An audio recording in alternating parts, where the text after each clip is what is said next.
pretty far out, but from the capital. Yeah, But yes, I am. perfect.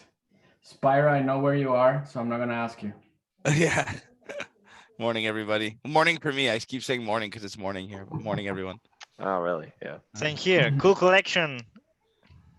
Oh, thank you. Yeah. I think I try to move my camera every week or so because, everyone's on Zoom calls now. So try to make it a bit different every time, right? From the capital. Yeah. But yes, I am.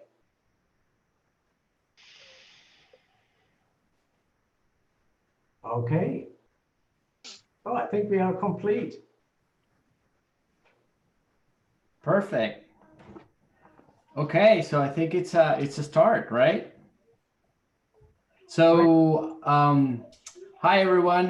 This is Miguel Gil, and I'll be the moderator. I have the honor to be the moderator to this building the esports pyramid panel.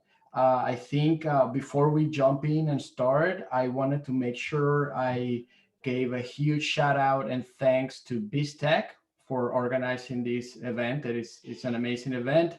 I also want to thank the audience. I have no idea how many people we have, but I see a whole bunch of names. So hopefully there's a lot of people, and we sure hope you get value out of our conversation today. Also, our main and title sponsor for the conference, Boa Compra. I hope I said that correctly with my Spanish accent. So Boa Compra is the sponsor, and actually we have to thank them as well to make sure that this is possible today. So before we jump in, I wanted to provide to the audience a little bit of a high level of what we're trying to do today. Obviously, we're talking about the building the esports pyramid. Kind of like the plan would be just to have few introductions from your panelists. Then we'll jump into through few themes to have a discussion throughout, and hopefully we'll have enough time towards the end or the second half for either open roundtable conversation or also Q&A as well. So I think at a high level, that's the plan. So with that, I'll introduce myself, and then from that, I'll hand it to our excellent panel that we have today. So like I said at the beginning, my name is Miguel Gil, and I'm essentially the way I always have to want to describe myself is, I'm a father, I'm a husband, I am a super curious learner, and I'm actually a terrible gamer. So I have to make that confession right off the bat. I'm terrible at gaming. I didn't grow up gaming. However, I love the industry, and it's amazing at the industry to be part of.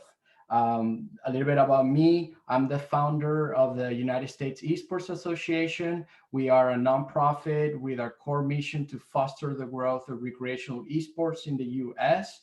I'm also an advisory board member for another wonderful nonprofit. It's called Gamers Outreach. If you don't know who Gamers Outreach, I encourage you to go and look them up, gamersoutreach.org. It's a great nonprofit as well. And from a gaming perspective, I spent about 13 years working at Xbox, mostly around the hardware team. So that's essentially where I had most of my experience in the gaming industry itself. And now with a foundation, just jumping on into more of the esports. So just a little bit about who I am and why I have the honor to be part here of your moderator. And I just want to give it to the panelists. So I think I'm going to excuse myself for pronunciations, but we have Spyro Curry, we have Christian Kramer Nielsen, and we have Nicolas Crespo. I'm going to let you guys go each one by one to introductions, and then hopefully we'll start the panel. So why don't we start, since I'm going to start at the order that I see you guys on the screen. So Spyro, you're on my left, so I'll start with you first. Then we go to Christian, and then we go to Nico. Thanks, Miguel. Hi, everyone. Yeah, so I'm Spiro Curry with the Gaming Stadium. The Gaming Stadium is a company that was founded in Canada late 2018. And in June of 2019, we opened Canada's first dedicated esports facility. So we are parallel to a typical community center. And what we do on a daily basis is we have our facility open for anybody who wants to come in and utilize our equipment, whether it's for training, development, just gaming online with their friends. But also 5 days a week, we run dedicated tournaments that are focused on building community within certain games. And so we use every major or minor game out there. We let our community kind of dictate what tournaments and events they'd like to see. But we're a dedicated esports facility. You know, about 2 months ago when COVID started to hit in Canada, we had to make an adjustment. And so our facility itself is closed at the moment. And what we're doing is we're running online tournaments. So we've entered into a very competitive field when it comes to online, whereas as a facility, we kind of had a blue ocean. We didn't really have a lot of competitors in the space. So it's forced us to change the way that we approach esports from a business perspective. And we've done a couple other things specifically on the broadcast side that's really helped us, get through this time and probably what's going to be another 5 or 6 months. So, that's high level who the gaming stadium is. We're looking to open 3 additional locations in Canada over the next few months here. We've already got our locations secured. It's just a matter of waiting out COVID and then being able to get into construction and opening. And we're also adding different elements to our offering. So quick introduction into who we are, and I look forward to chatting a bit more with everyone later.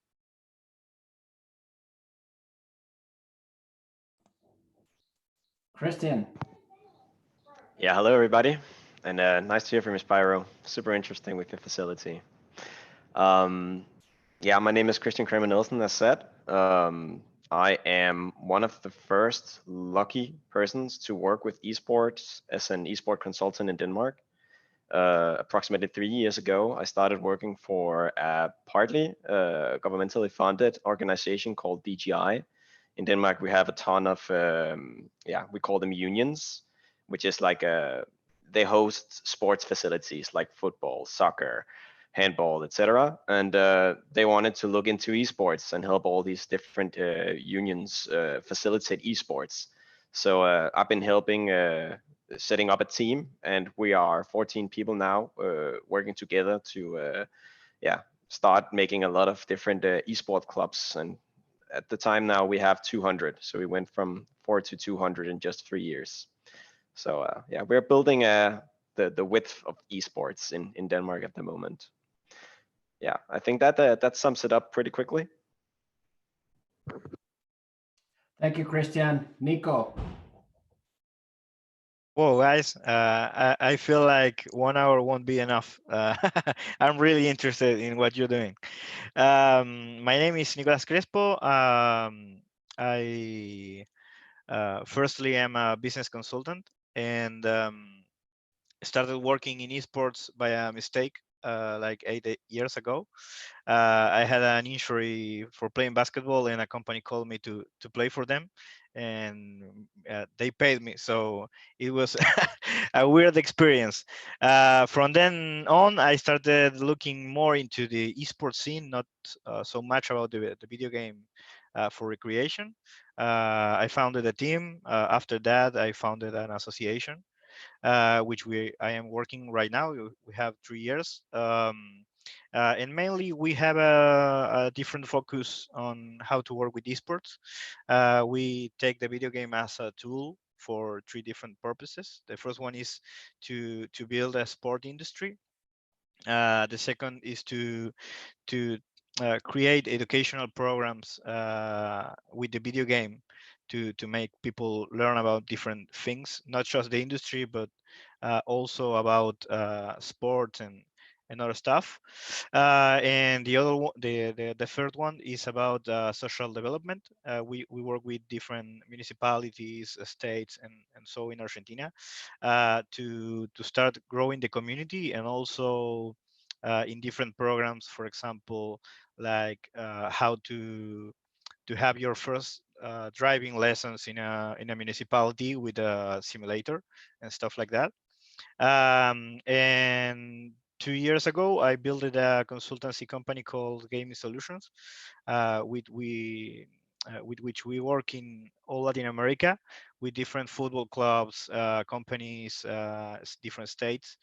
Um, building the esports industry inside of them. Excellent. So thank you guys. Thank you, panelists. So before we jump into our first theme, I think I wanted to provide you guys, the audience, a little bit more of the thought process that went behind defining the subject for this panel. As you see, all of us in the speakers table, sort of, we hold different experiences. So when Dirk and I were initially talking about how do we want to frame this panel in. Well, it is very common that if we treat esports as a pyramid, we always know that more than likely what's very organized and what everybody knows from a mainstream perspective is the top of the pyramid, which is the professional level. But as you start going down the pyramid, you start going to the base of the pyramid, that's where things start not to get so much organized or in a way structured. So there is no clear path from being a young kid until you want to get to be a professional player in a way. So that's a little bit of the thought process of why we thought building the esports pyramid is kind of like the subject and the theme. And then the other reason why we want to have a diverse panel like we have today, because we have, even from a geographical perspective, we have Christian from Denmark, and Denmark, from at least from a Western perspective, is one of the countries that are, I would say, are mostly advanced in the way to structure esports. And there's something that a lot of us in any other country can learn from. So that's one of the big reasons of why we have Christian in the panel. Then you have both Spyro and myself representing kind of like North America for Canada and the US. And also Nico from a perspective of a LATAM. So that's why we think that we wanted to bring that panel and hopefully gives value to the audience. So I think our first subject that we wanted to bring up and open for discussion is a little bit of the notion of, you've heard us talk about either recreational or amateur esports. And I think these are two terms that are very used intertwined in the industry. And I wanted to open it up to discussion for the panel is, do we know, are they different? Do we need to define them? Do we need to provide a different perspective between recreational and amateur? And a little bit on that is to say that, usually you hear on the amateur level or the grassroots level, so esports and the tournaments, they're most of the times they are linked to some sort of award, and that award being money, right? So for some sort of pricing. So the question is, do we need to make a distinction about that part of the amateur and grassroots level, and also recreational, when it's more about just doing it for the joy of the game and more as like that entry point where you're a kid and then you start going through the journey? So that's kind of like the thought process behind that theme, and I just wanted to open it to the panel to provide their perspectives. So any of you guys, I'm not defining an order on these ones. So. Sure, I'd love to chip in. First of all, a really good question, I think, Miguel. Actually, a question about whether we should distinguish between recreational and amateur esports, I believe is super relevant at the moment, because many people are having a hard time defining these two things, especially when they come from out of the esport community or out of the gaming community. It's hard to see when something goes from being recreational to being a bit more amateur-like. And the way as I see it, I believe that the recreational way of playing games is more gaming-based and is a more non-ambitious way of spending your time. It has I don't know, a little relaxed sound to it, and you do not really strive to become better. You do it more for the relaxation and the peace of mind, I believe. But when I hear amateur esports, I hear a person or a team maybe who are actually trying to maybe strive towards winning or striving towards becoming a better player at the game or a better team at the game. And they can be ambitious as well, even though they're not playing on the highest level. So I believe that the distinguishing between these two is super relevant at the moment, but it's super hard for many people to tell because the amateurs that don't have a scene at the moment, where can you see them? Where do they play? Are they on Twitch? Are they playing in tournaments that are being broadcasted anywhere or something like that? I believe this is a super important question, and I'll just yeah, I'll leave it there. Well, in my side, we have a course for kids from 9 to 13 years old, and the main topic that we teach them is what's the difference between playing a video game and playing it as a sport. Okay, and I think that the main focus that we should have into account is that what's the switch that you have to change in your head to change the focus with which you do what you do.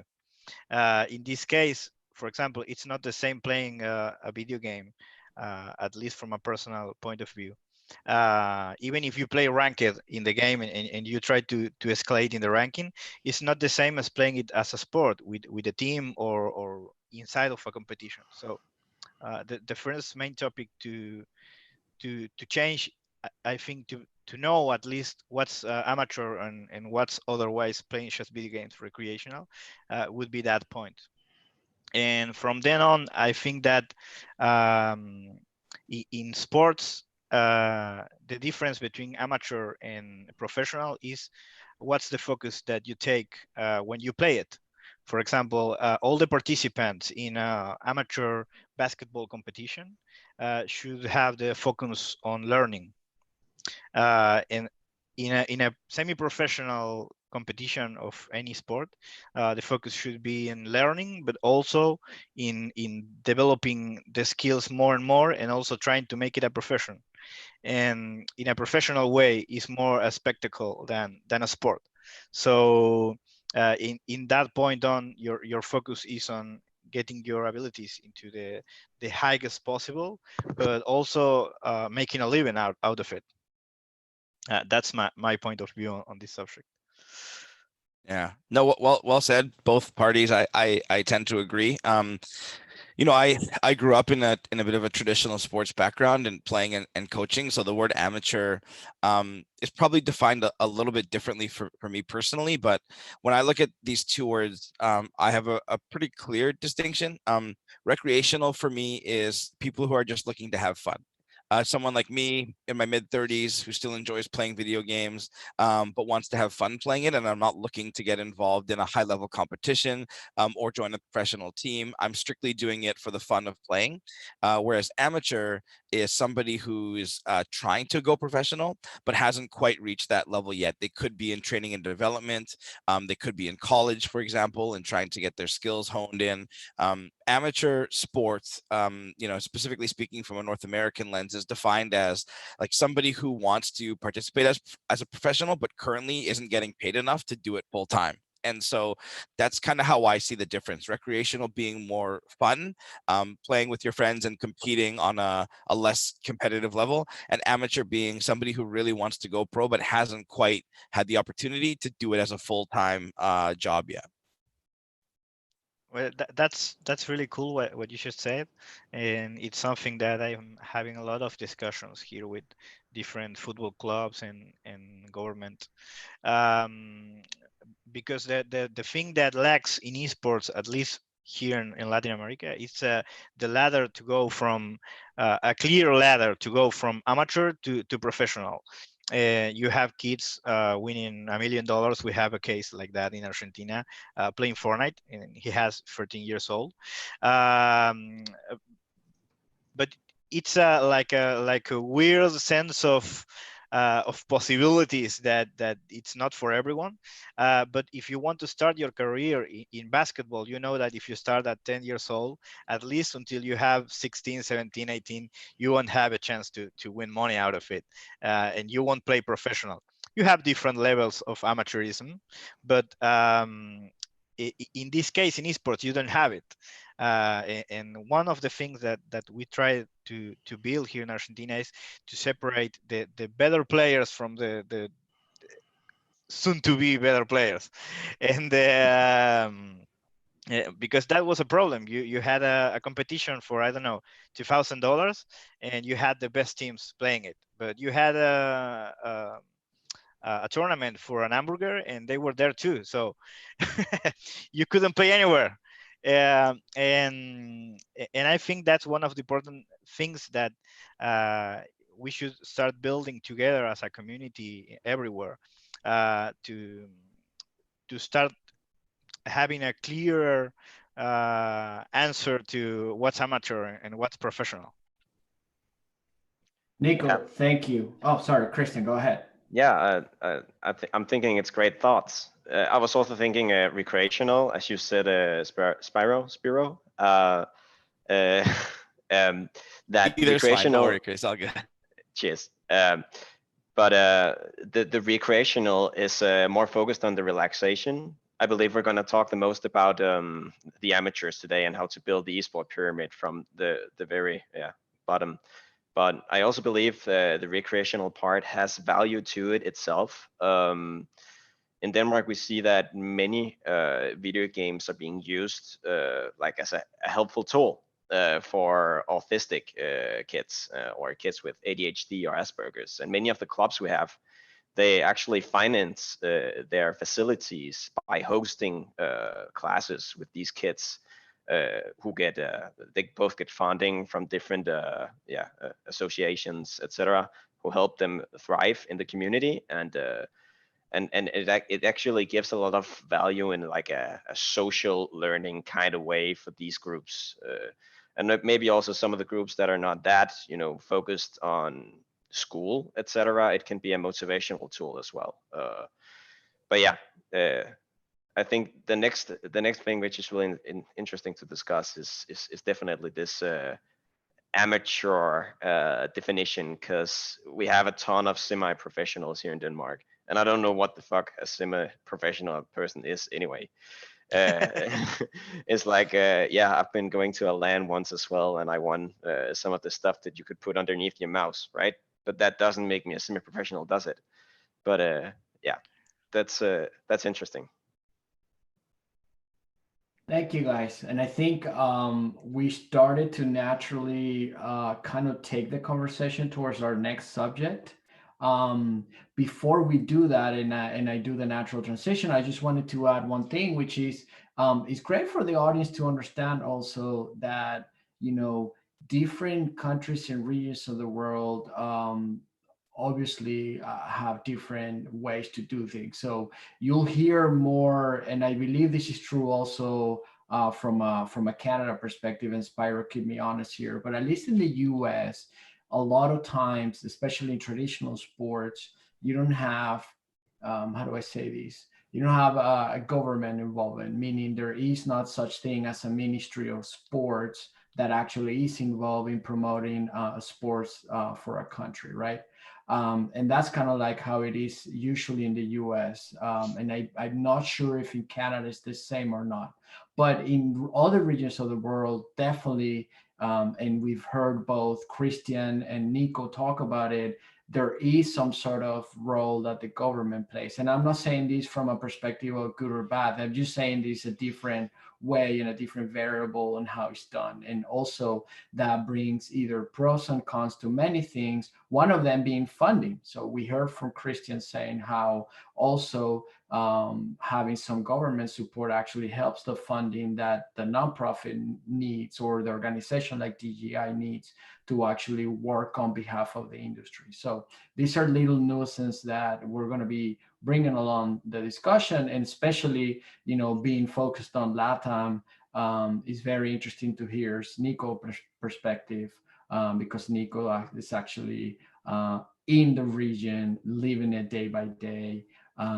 And I have a confession to make. I'm actually from the region as well. I'm originally from Venezuela, but I've been out of LATAM as a region for a long time. So I don't have the insight and the knowledge that actually Nico has.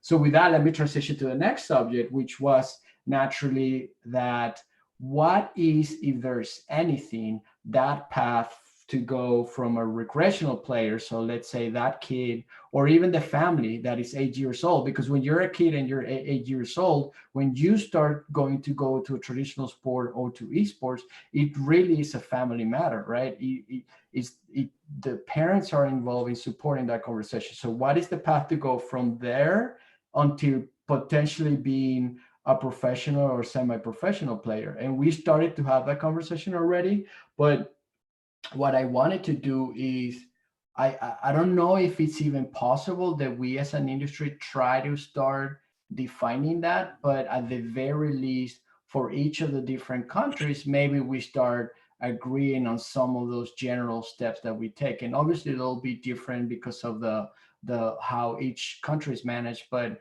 I think Nico alluded to it, and I'm gonna let you start, Nico, on this one. Is just talking about, what are the key steps that you guys are doing, and how we as different organizations representing different areas of the world can work together on this as well. Okay, thank you, Miguel.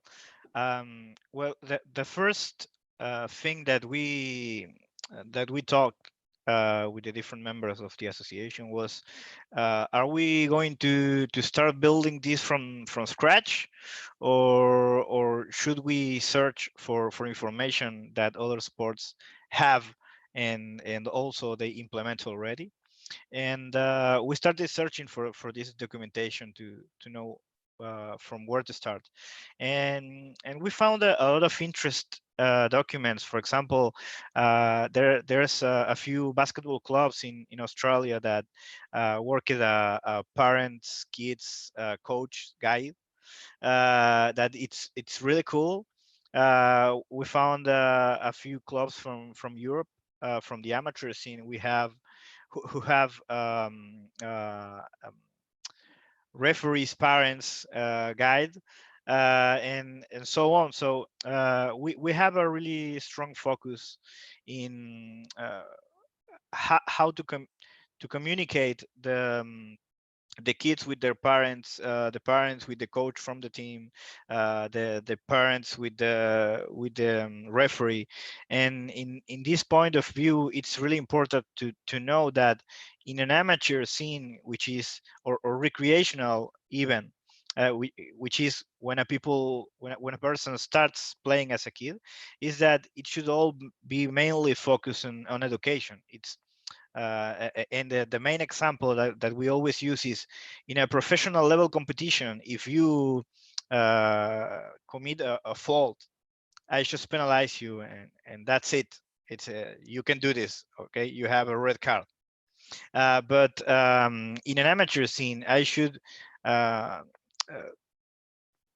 put you the red card, but I should also explain you why I did it and what is wrong in what you did. So I think that, I don't know if it answers the question, but is the point in this is to focus on in education in the amateur scene with the kids. They just play for fun, and they see YouTubers and influencers, which they just play for fun and make a lot of money, so they think that they can do it, which they can, but it probably is a matter of time. And kids in sports, uh, in my personal view, is that they don't have the same sense of time that we that are a little bit older have. They think that in 12 hours or 15 days they will go pro if they just focus on it. But we know that it might take 6 months, 1 year, 2 years. So it's important to teach them the concepts behind learning. Yeah. This is a pretty difficult question. And I'll start with a story and then jump into why I think it's difficult and complicated. So first of all of us have now grown up with an inherent system that traditional sport uses to ladder you through the stages from being a youth player to a pro player. The story is, my parents are from Lebanon, and they moved to Canada right before I was born. And when I was in kindergarten, I was 5 years old. Our local hockey association came to our school, and they handed out these pieces of paper, and it said, if you want to play ice hockey, it's $99. Here's the list of equipment that you need, and you show up at this time on this day. And so I was able to take that piece of paper to my father and say, Dad, I really want to play hockey. Here's one piece of paper that tells you everything that you need to do as a dad. And he was able to take that and turn it into putting me on the ice. In esports, that doesn't exist right now. And there's, in my opinion, a very distinct reason. And this is where it gets complicated is I think a lot of times we try to compare the esports industry to the traditional sports industry, and it's a wrong comparison, because in traditional sports, the ladder system is different for every sport. So soccer, hockey, basketball, baseball, they all have their different system because the rules of each game are so different. And so people who want to excel in one focus on that one. Sometimes you'll get multi-sport athletes, but when they hit a point in their career that they have the opportunity to do one or the other professionally, they have to make that distinction and go down that path. The problem with esports right now is we're painting it all under the same brush, and we're saying you want to be an esports pro, there has to be a path. Unfortunately, I don't think it's that simple. I think every game has its own set of unique skills that's needed to play, and the ladder system needs to be defined for each game specifically.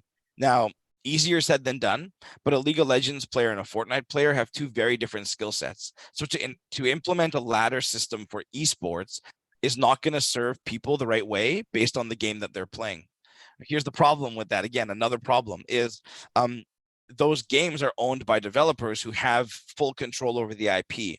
And so the issue then becomes you dedicate all of this time to putting someone in a ladder system for a game like Overwatch, for example, and maybe by the time they're ready to go pro, that game doesn't exist anymore, or that game has been superseded by a secondary game or a third game.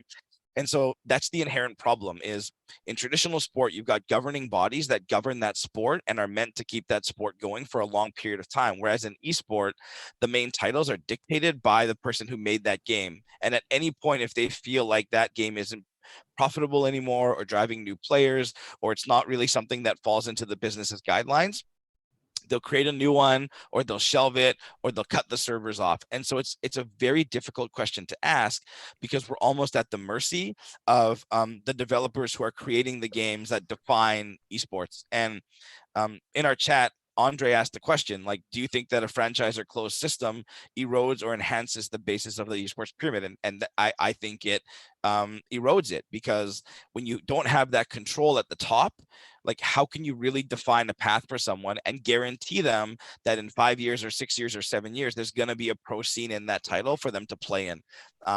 So yeah, super complicated question to answer. And I still think because esports is so new, we're only hitting the tip of the iceberg as to how we define that as we go forward. Well, this is really a cool topic and something that I've been discussing a lot lately.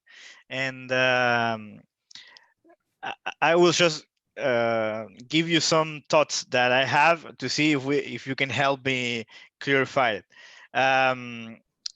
What I think is that players shouldn't be considered a player of a particular game, but you should be considered a player for a genre of games. And I will give you an explanation on this. I used to play professional League of Legends, okay? But before that, I used to play professional Dota 1 player. And after that, I played Heroes of New Earth. And then I played Dota 2, but the servers were awful in Latin America. So I jumped into League of Legends. And after that, I played Heroes of the Storm. And I also played Smite. And every MOBA that goes out, now I play mobile because the games are shorter. But I play it, and I can play it at not the best level, but I can play it top level. Pretty easy. And the same goes for any shooter player. If you are good at Counter-Strike, you are probably going to be good at Valorant or Call of Duty. Okay, if you are good at Fortnite, it won't be hard for you to play Free Fire or PUBG. So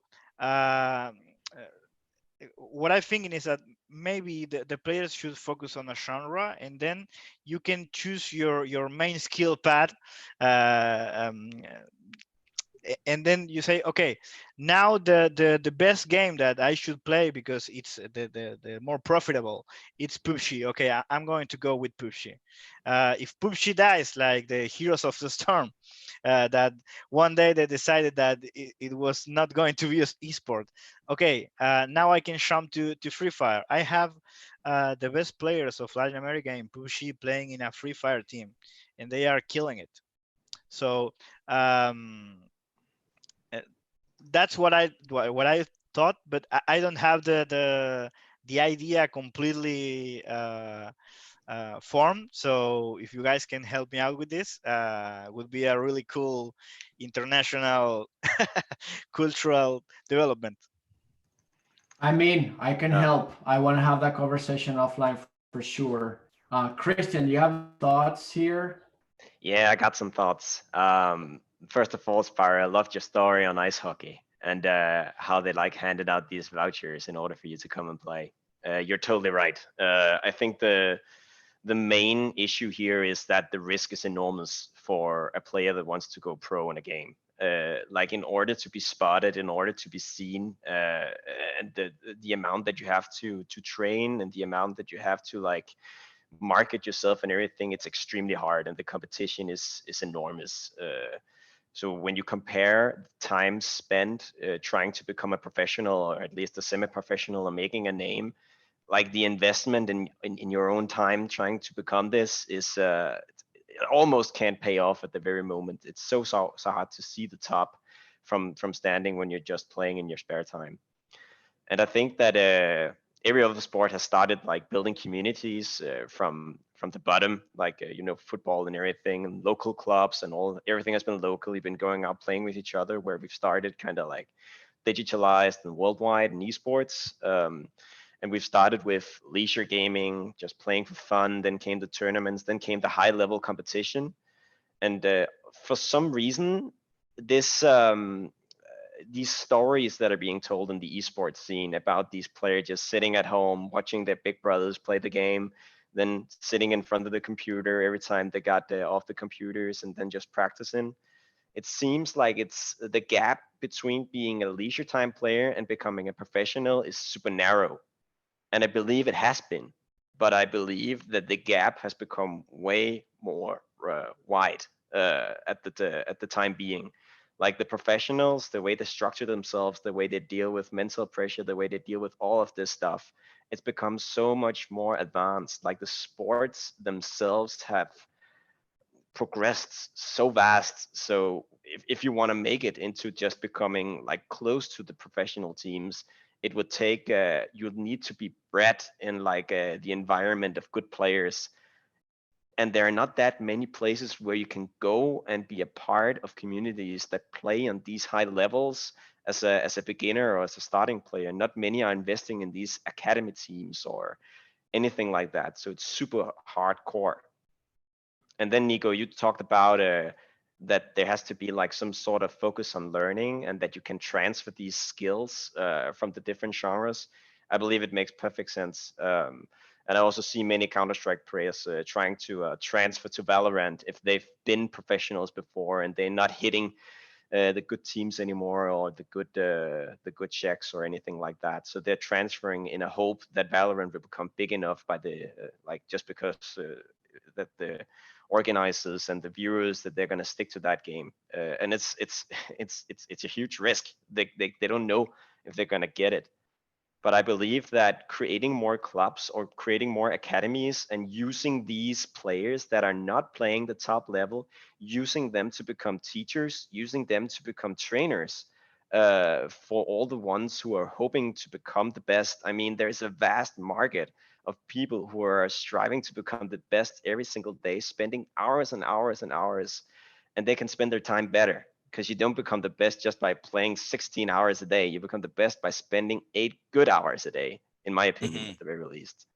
So I believe when you like offer like esport facilities or something like that, you have to really distinguish between, is this an esport facility or is this an internet cafe? Are you like really trying to focus on the learning part, or are you focusing on people having fun or playing tournaments or progressing through that? Uh, not to be like fronting you or anything, Spyro, because that what you have works where you are, and it makes perfect sense. But you have to distinguish between these things. So yeah, I think Yeah. right now there's a great opportunity to capitalize in the market on these vast amount of players wanting to go somewhere and to learn. And I believe that the best arenas to learn is not just online. It has to be local. It has to be somewhere where you go on boot camp every now and then, something Hey like that. guys, I just want to jump in because this is turning into a fascinating discussion for also the next subject, and I think you know, for the respect of timing, that we don't have much time left, and I want to make sure that we open the floor for a couple of questions. And thanks, Spyro, for accounting some of those questions. But one thing I wanted to add, and hopefully transition the conversation is. One, I'm gonna have to watch the replay of this because there's so many nuggets of information that are amazing that I think we're all gonna learn. But the second one is I actually think I have a little bit of a different perspective, and I think that it's kind of like a mix of a little things that you guys said. So I really like the concept, Nico, of having the skills per genre or game, Spiral. I mean, those are, you guys are spot on. Like, you being skilled at one genre or game within that genre is totally different than the other. But I also think there is a horizontal level where there are basic skills that any professional esports players need to have. One of them, Christian, is exactly what you're saying, which is I don't make it professional and last for a long time by grinding 15 hours a day. No one can do that. I don't care if you want to be a professional football player, NBA player, you want to be the next Bill Gates, or whoever you want to be. If you want to be a high performing individual, you have to be balanced. You have to understand, you have to eat well, sleep well. You're going to have mental fitness. I mean, you have to be a balanced individual. So I think there's like a horizontal level or a base level where there are certain things. Also is team playing, right? I have to learn the reason why you get, 18-year-old professional sports player really ready to perform at the highest level is because they also been playing throughout this whole life of I play in a team. I know I'm being coached. I know I have to interact with my friends. I know if I talk smack to other ones, I have to actually then GG and handshake, right? Or so these are all these activities that no matter how you grow in your path, we also as people that are in the industry to help make that happen can work together. And yes, at a certain point we have to shift the conversation towards what Nico and Spyro were talking, but there is a basic level need, and I think we can also help on that. So with that, I want to transition to building a pipeline. How do we actually build a pipeline? And we've been talking a lot about it, but I want us to say, how do we as an industry, and hopefully us representing different organizations, kind of continue on that process? And Nico, to your point, how do we build it together? How do we take your opinions and your plan with Christian's and Spyros and ours, and then keep moving and pushing this forward to the next generation of potential esports professionals, and also for the sake of the industry itself? So with that, I'll ask you guys to jump in really quickly. And I want to try to do this in 4 minutes, so at least we leave the last 10 minutes of the session for a few questions that are in the chat right now. So I'll go with you, Spyro, if you jump on this one first. Yeah, sure. So I think what Christian said is very apt, and I think facilities are important. It's why we built ours and why we're building more, because there does have to be a distinction. And our facility, first and foremost, is for dedicated events and for coaching and training. So when I go back to the story I told about being 5 and playing hockey, like, I now have a 2-year-old, and in 3 years, 4 years, 5 years, if he says, "Oh, I'd love to try to pursue esports as a career," where's that piece of paper going to come from, and then where are they going to go to actually take part in that initiative? And that's what we're trying to build. That's the genesis of why our facilities are being built, is to provide that place for people. So I think for me, being biased based on what I do for a living, the answer to me is you have to have a place for people to go, because they have to be able to get out of their house. They have to be able to interact with the community. They have to be able to test their skills against other people in person.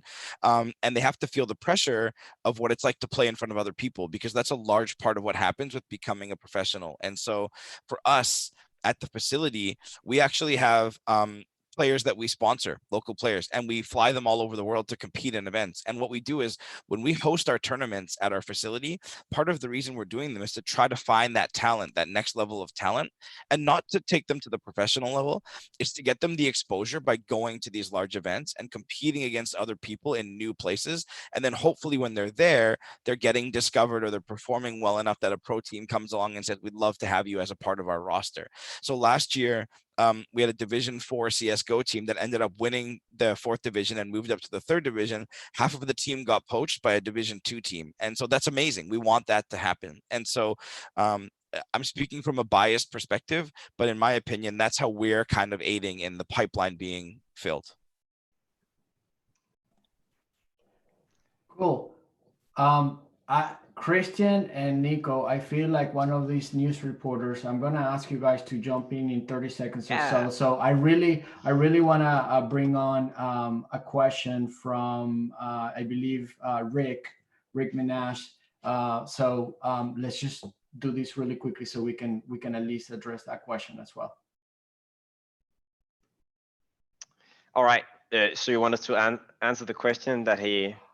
Oh, well, yeah. So why don't we do that if you guys don't mind? So Rick is asking how important are schools and colleges to the grassroots scene and how it can help the development of the industry.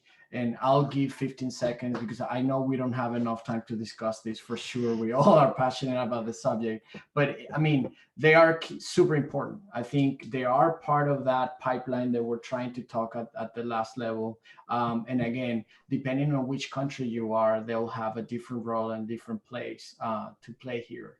And again, I'll play the role here of saying, you know, from a North America perspective, collegiate and high school sports at a high level are a lot bigger and a lot more organized than in other countries of the world. And that's why I'm making that distinction, just to say that it won't look one way or the other, but definitely that doesn't mean that they're super important. So with that, I'll open the floor, and Christian, I'll let you go, then Nico, and then Spyro. Cheers. First of all, Spyro, amazing. I didn't know you were that focused on building players and teams in your facility.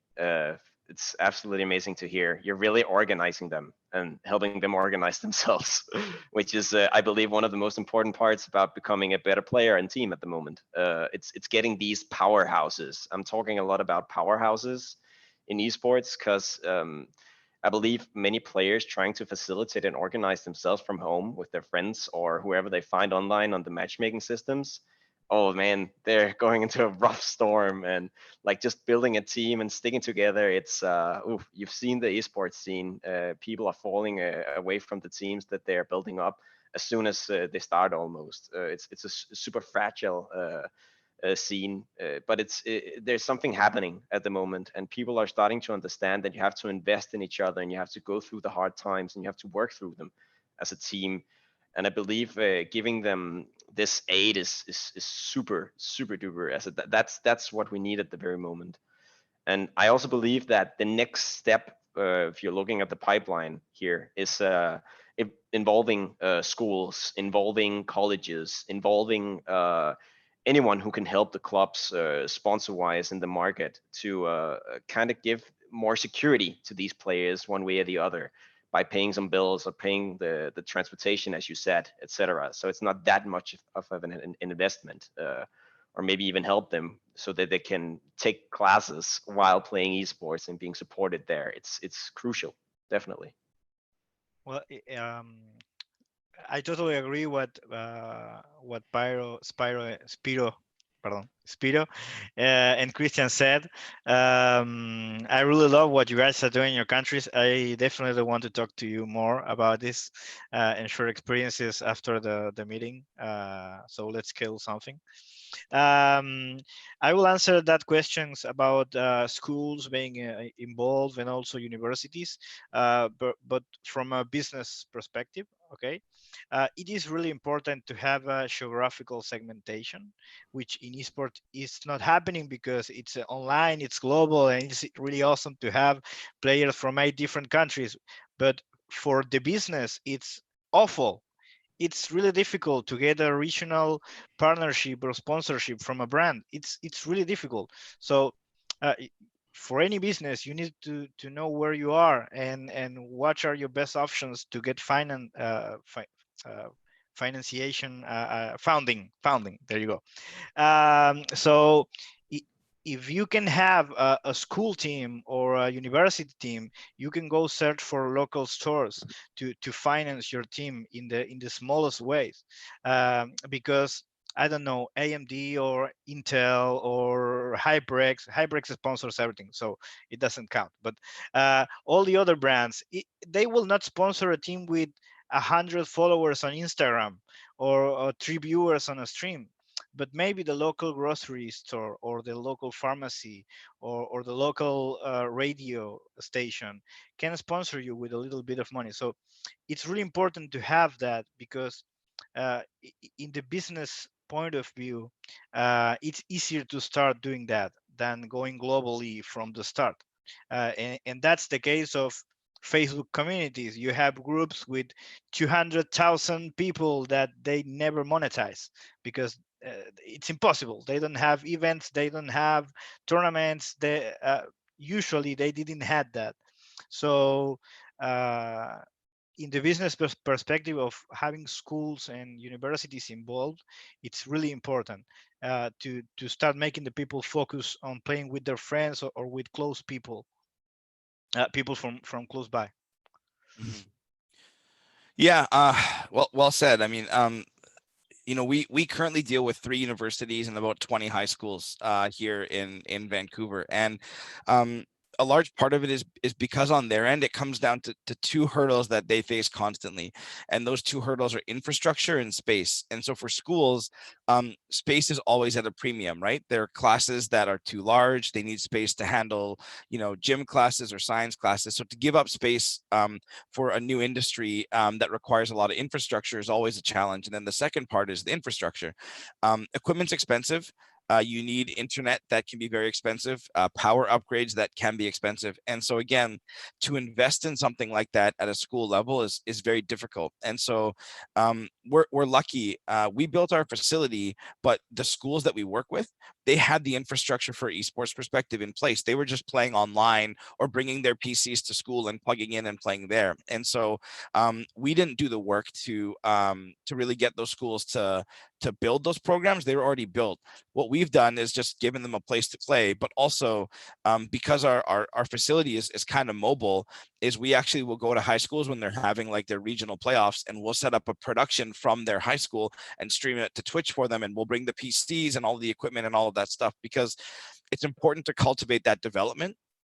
But more importantly, I think it's important for the industry because there's a lot of negative stigmas, especially from some of the older generation, around what gaming is.